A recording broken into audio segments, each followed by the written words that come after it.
Olá, sexto ano, tudo bem? Hoje nós vamos dar continuidade no nosso estudo sobre a Grécia Antiga e também identificar alguns elementos de permanência da cultura clássica no mundo contemporâneo, beleza? Então vamos lá.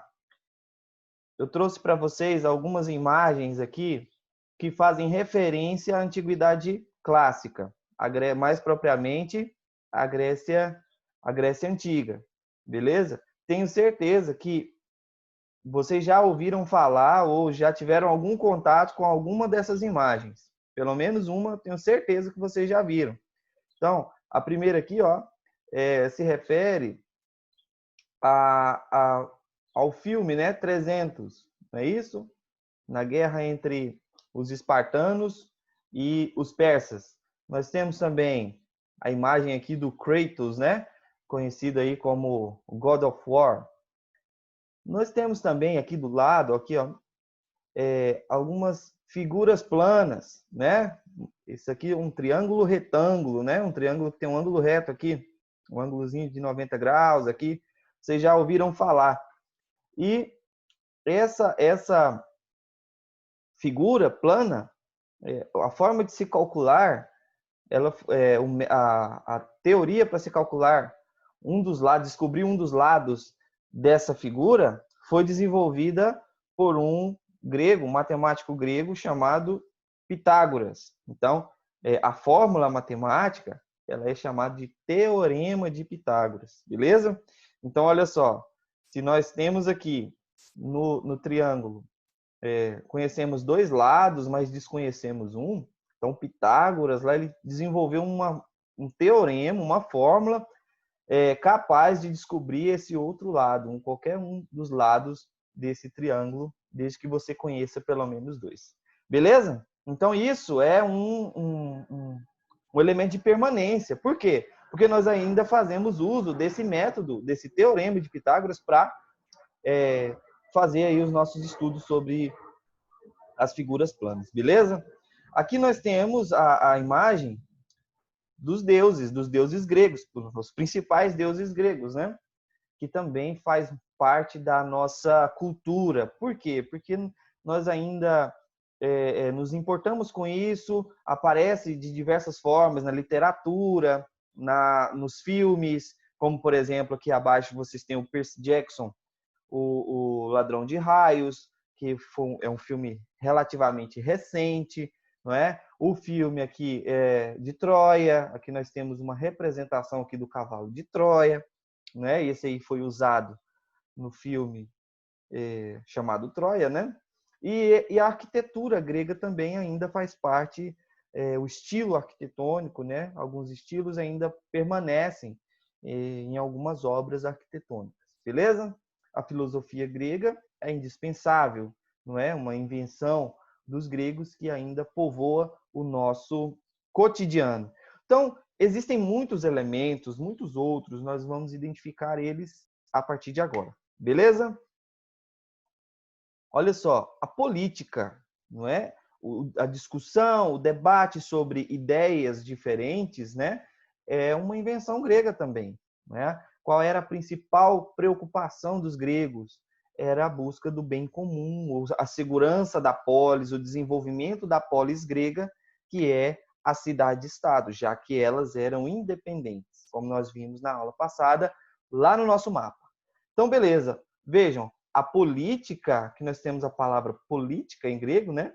A palavra política, ela é uma invenção grega, ela tem essa etimologia, e ela se refere ao debate de ideias, ao confronto de ideias, no qual a melhor argumentação sairia vencedora, tá bom? Daí a preocupação com a linguagem. Então, aquele que conseguir ser mais expressivo, que conseguir convencer os demais, sairia vencedor. Beleza? Outra invenção são os Jogos Olímpicos. Nós vimos lá na nossa aula passada que os Jogos Olímpicos eles são uma invenção grega, né? Foram uma invenção grega, com muitas modalidades esportivas e que persiste até o mundo de hoje. Os Jogos Olímpicos modernos, os considerados Jogos Olímpicos modernos, eles foram inaugurados em 6 de abril, né, entre 6 e 15 de abril de 1896, no finalzinho do século XIX. Então, esses são os Jogos modernos. Esses Jogos Olímpicos modernos, eles foram inspirados nos Jogos Olímpicos gregos, e eles persistem até hoje, existem até hoje. E aqui algumas imagens dessa inauguração, beleza? Temos duas aqui. Então, os Jogos Olímpicos também são invenções gregas que ainda fazem parte do nosso cotidiano, da nossa vida diária, do atletismo, da valorização do esporte. Ou seja, é uma grande influência grega a preocupação com a valorização do esporte, do corpo, da saúde, beleza? Então, isso é uma permanência dos gregos. Outro elemento extremamente importante é a mitologia, não é? A mitologia grega que povoa aí o mundo contemporâneo. Nós vimos, por exemplo, o caso da produção cinematográfica que é relacionada à mitologia. Obras, jogos, né? Muitos games aí tematizando a filosofia e a mitologia grega, né? O pensamento grego, os personagens aí da mitologia grega, não é? Nós temos aqui alguns dos principais, né? O Zeus, né? É o principal, a Hera, o Ares, não é? Poseidon, Artemis, o Apolo e a Atena, a Afrodite. Nós temos o Hefesto, o Hércules, que é um semideus, o Hermes e a Héstia. Olha só, e cada um está segurando algum elemento que corresponde à sua característica. Por exemplo, a Atena, ela é a deusa da sabedoria. A Afrodite, por exemplo, ela é a deusa do amor, não é? A Hera é a deusa da família. O Ares, o deus da guerra. Artemis, a deusa da caça. O Apolo, o deus da música, por exemplo. E nós vamos ver mais deuses e quais são as características deles, tá bom? O que fique bem claro para vocês, a mitologia grega não influenciou apenas o mundo contemporâneo. Ela influenciou outras grandes civilizações, como, por exemplo, a civilização romana, tá bom? Então, nós temos aqui, por exemplo, alguns deuses que eram gregos e que foram adotados pelos romanos, mas o nome deles mudou, tá bom? Nós temos aqui, por exemplo, o Zeus, que é considerado o pai dos deuses, não é? Só que em Roma, para os romanos, ele era chamado de Júpiter, né? Que deu nome aí a um dos planetas do nosso sistema. Nós temos a deusa Hera, que é a esposa dos Zeus e é a deusa do casamento, da família, e ela era chamada de Juno pelos romanos. Nós temos Afrodite, que é a deusa da beleza e do amor, né? E ela era chamada pelos romanos de Vênus, também aí o nome de um planeta do nosso sistema. O deus Apolo é o deus do amor e em algumas representações também o deus da música, tá? Ele tinha o mesmo nome para os romanos. A deusa Artemis, ela é a deusa da caça e ela era chamada como Diana. Poseidon, o deus do mar, e era chamado pelos romanos de Netuno. O deus Hades, o deus dos mortos, o deus do submundo, era chamado de Plutão. Também um planeta, recebeu o nome de um planeta. Ares, o deus da guerra, né? E ele era chamado de Marte. Atena, deusa da sabedoria, era conhecida pelos romanos como Minerva. O deus Deméter, a deusa Deméter, deusa das colheitas, da agricultura, representava, então, portanto, a fertilidade, a agricultura, a riqueza das colheitas. Era chamada de Ceres. Dioniso, não é? Deus da alegria, da festa e do vinho, chamado de Baco pelos romanos. E Hermes, deus do comércio e o mensageiro dos deuses, aquele que levava as mensagens até o Monte Olimpo era chamado de Mercúrio, e o Hefesto, deus do fogo e dos artesãos, chamado de Vulcano. Beleza? Então, olha só, para cada característica, temos um deus. E temos um deus que tinha uma especialidade, ou seja, ele era cultuado para aquela função. Então, quando nós temos uma sociedade que tem vários deuses, esse tipo de sociedade é chamada de politeísta. E que fique bem claro para vocês, tá? Os deuses, os gregos e romanos, eles acreditavam que os deuses interferiam diretamente na vida deles, tá bom? Inclusive, eles tinham características humanas, não apenas físicas, mas também psicológicas. Olha só, outra invenção dos gregos é o alfabeto, que foi influenciado por outro povo, os fenícios, beleza? Então, o alfabeto, ele é uma invenção grega, influenciou o nosso alfabeto e também é usado, esses símbolos que vocês estão vendo aqui, eles são muito utilizados na linguagem científica, beleza? Por exemplo, nós temos aqui o alfa, que é muito usado aí na linguagem matemática, na física, beta, não é? O gama, tá aqui, o delta, que é esse símbolo aqui, o epsilon, o zeta, que é esse Zzinho aqui, o eta, teta, que é usado aí como ângulo em algumas linguagens matemáticas, iota, capa, lambda, que é usado aí na física, no estudo de ondas, por exemplo, o mi, né? Milímetro, decímetro, milímetro, né? No caso aqui, é utilizado aí na linguagem física, matemática. E nós temos o ni, né? Nós temos o xi, o omicron, o pi, que vocês já devem conhecer, como, por exemplo, para calcular a área de um círculo, não é?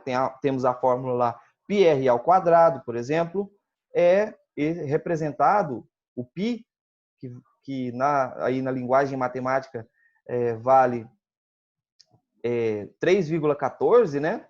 Ele é usado aí na linguagem matemática até hoje, tá? Então faz parte do alfabeto grego, não é? O rho, sigma, tau, upsilon, o outro pi, né? O qui, psi e o ômega, né? Quem aí conhece lá aquele joguinho do senhor do Deus da Guerra lá, sabe que esse símbolo aparece muitas vezes aqui. Beleza? Então, faz parte do nosso cotidiano, tanto na linguagem científica como na linguagem comum, não é? Faz parte do nosso alfabeto, influenciou muito o modo como nós falamos. Vocês podem perceber aí que tem uma grande semelhança com o nosso alfabeto aí, não é? Beleza? Então, ele é composto por 24 letras, é formado tanto por consoantes e vogais, e foi adaptado também por outros povos, como romanos, indianos e russos. Beleza? Tranquilo? Então, mais uma informação aí para a gente entender o quê? Como criações e invenções de outros povos da antiguidade clássica, no caso aqui os gregos, ainda fazem parte do nosso cotidiano, da nossa vida. Por isso, vale a pena estudar e saber aí um pouquinho desses povos. Afinal de contas, como diz lá o historiador MacBloch, quando nós conhecemos o passado, nós também entendemos muito sobre o nosso presente. Beleza? É um movimento recíproco, ok? Movimento de ida e volta. Outro elemento que nós temos aqui é a literatura grega. Literatura grega extremamente importante, né? Influenciou o modo como nós encaramos os gêneros literários, por exemplo. Quem dividiu esses gêneros, por exemplo, foi um pensador grego, que nós vamos ver daqui a pouquinho, o Aristóteles. Então vamos lá. O Homero, por exemplo, ele é muito importante porque ele é autor de duas grandes obras. Essas duas obras são atribuídas a ele, né? Porque ele viveu aproximadamente no mesmo período em que essas obras surgiram. Então, os intelectuais que se debruçam sobre isso, da literatura, da filosofia, da história, eles atribuem ao Homero as duas obras Ilíada e Odisseia, que são consideradas as duas grandes obras, epopeias da antiguidade, não é? Então a Ilíada, qual é o tema da Ilíada? A história do Aquiles, lá da Guerra de Troia, e sua desavença com o comandante Agamemnon a respeito de Briseida, uma escrava troiana, não é? Ali no decurso da guerra. Aquiles se recusa a combater os troianos, mas quando seu amigo Patroclo é morto pelo Heitor, né, um dos troianos, general troiano, ele acaba decidindo entrar na guerra, beleza? Então aí o Aquiles, que é considerado um semideus, né? Tem até uma narrativa sobre a história aí do Aquiles, né? E por que o calcanhar é o ponto mais vulnerável, enfim. Beleza? Então a gente fala que na linguagem popular hoje em dia, o ponto fraco de alguém é o calcanhar do Aquiles daquela pessoa. Beleza? Então vamos lá. Porque o Aquiles perdeu, foi derrotado por causa de uma flecha que atingiu o seu calcanhar, que era o seu ponto vulnerável. Tranquilo? Já a Odisseia, sexto ano, narra os 10 anos em que Ulisses tenta retornar, não é? Regressar à ilha de Ítaca. E lá ele é forçado a executar diversas tarefas e derrotar diversos homens, não é? E esses homens que tentavam aí cortejar a sua esposa Penélope. É muito interessante porque o Ulisses ele era dado como morto. E quando as pessoas, os homens, cortejavam muito a sua esposa, queriam se casar com ela, né? Ela se tornou noiva de um deles e ela ficava ali tricotando, fazendo uma vestimenta, não é? E todo dia ela ficava tricotando e prometeu que só se casaria quando terminasse de fazer essa vestimenta. Só que todos os dias à noite ela desfazia tudo que ela costurava durante o dia, para adiar o casamento até que o seu amado voltasse, aí o Ulisses. Beleza? Então, no final dessa história, Ulisses acaba recuperando o trono de Ítaca e volta a sua amada. Beleza? Outro elemento que nós já vimos e agora nós vamos tentar aqui definir juntos é o conceito de mitologia, ou a ideia de mito. Afinal, o que é um mito? Nós vimos no início das nossas aulas, lá no primeiro bimestre, que os mitos eles são formas de explicar o surgimento de uma civilização, de uma sociedade, ou mesmo a origem dos deuses. São narrativas imemoriais, ou seja, elas são mitos de fundação de uma determinada sociedade, beleza? Qual é a função do mito? Explicar as origens de alguma coisa, de uma civilização, do universo, não é?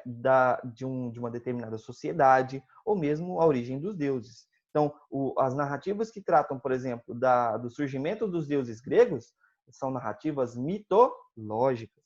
Elas são diferentes aí da preocupação científica, tá bom? Não havendo nenhuma hierarquia entre elas. De um lado, nós temos a mitologia, com suas próprias formas de organização, e de outro, nós temos as narrativas científicas, que tentam entender, por outros caminhos, quais são as origens da crença nesses deuses da mitologia. Beleza? Então, mitos nada mais são do que narrativas que representam um conjunto de histórias, tá? Podem ser ficcionais, com o objetivo de explicar as origens dos deuses, do universo, da Terra e dos elementos da natureza. Ok? Religiosidade. Nós vimos que os gregos eles eram politeístas, ou seja, eles acreditavam em vários deuses. Esses deuses eles tinham características humanas, como por exemplo a Hera, não é? Como o Zeus ele tinha muitos filhos fora do casamento e a Hera, que era a esposa dele, era a deusa do casamento, ela perseguia alguns filhos. Então as histórias sobre o Hércules conta os obstáculos que a Hera colocava sobre a vida dele, tentando persegui-lo. Por quê? Porque ela tinha raiva do filho dos Zeus que surgiu fora do casamento. Beleza? Então vejam bem, os deuses gregos eles têm sentimentos humanos, características humanas, embora imortais. Eles sentem raiva, ciúme, alegria, amor e até, de acordo com as crenças do período, poderiam ter filhos com seres humanos, mortais, ok? Beleza? Filosofia grega, também uma área do saber extremamente importante que ainda faz parte do nosso cotidiano, tá bom? Então, qualquer tipo de reflexão que seja em torno dos princípios do pensamento tem uma característica filosófica. Então, a filosofia grega do período que nós estamos estudando aqui, da antiguidade clássica, ela tem como característica explicar os fenômenos que acontecem no mundo por meio de um conhecimento lógico, experimental, racional, ok? Então, nós temos um exemplo, o Tales de Mileto, que também foi um matemático, não é? Ele defendia a ruptura, ou seja, a separação entre filosofia e mitologia, e defendia que a explicação dos fenômenos da natureza deveriam ser explicados através da observação. Beleza? Então, não mais através da mitologia, das crenças, mas através da demonstração, ok? Temos o Sócrates também, que viveu em Atenas, não é? Por volta do século V. E ele se debruçou sobre alguns valores da sociedade de sua época, tentando entender, por meio da filosofia, os valores políticos, éticos e morais de sua sociedade, ok? Temos também o Platão, não é? Que foi aluno do Sócrates. Ele viveu também por volta do século V a.C.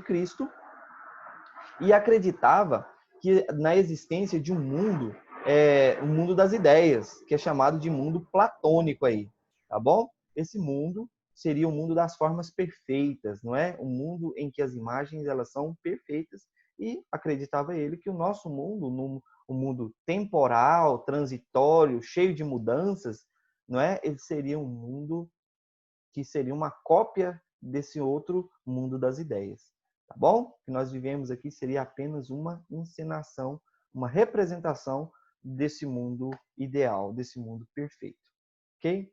Temos também o Aristóteles, né, que é o filósofo, que é um dos filósofos que mais influenciaram o pensamento moderno no que diz respeito à matemática, a biologia, as ciências de um modo geral, a política, escreveu trabalhos sobre valores como ética, também estruturou os gêneros literários, né, como épico, lírico, dramático, né? Ou seja, o Aristóteles ele atuou em várias áreas do pensamento, né? Nós temos aqui a biologia, a poesia, o drama, a lógica, a política, a ética, a zoologia e o professor repetiu aqui a lógica. Então, o conhecimento matemático racional, ele faz parte aí das preocupações do Aristóteles. Nós temos aqui, então, alguns exemplos de filósofos que atuaram aí na filosofia clássica,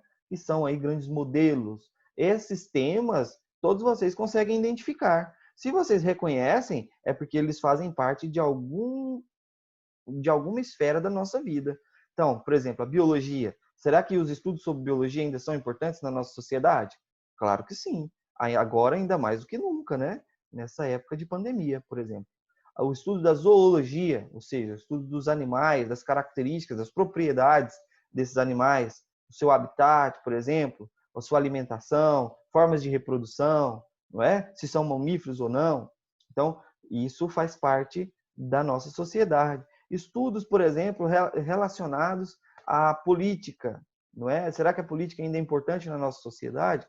Claro que sim, nós estamos vivendo momentos de turbulências políticas e que o debate, a discussão racional é extremamente importante, não é? Então vejam como a filosofia grega ainda influencia muito na nossa sociedade. Beleza? Bem, pessoal, o objetivo dessa aula era justamente identificar alguns elementos de permanência da cultura grega na nossa sociedade. Nas próximas aulas, nós vamos ver um pouquinho sobre a civilização aí romana e que tem muitos elementos em comum com a civilização grega. Beleza? Forte abraço para vocês. Continuem se esforçando, continuem persistindo aí nas aulas, nos estudos, que tenho certeza que tudo vai se resolver, ok? Forte abraço e até a próxima aula.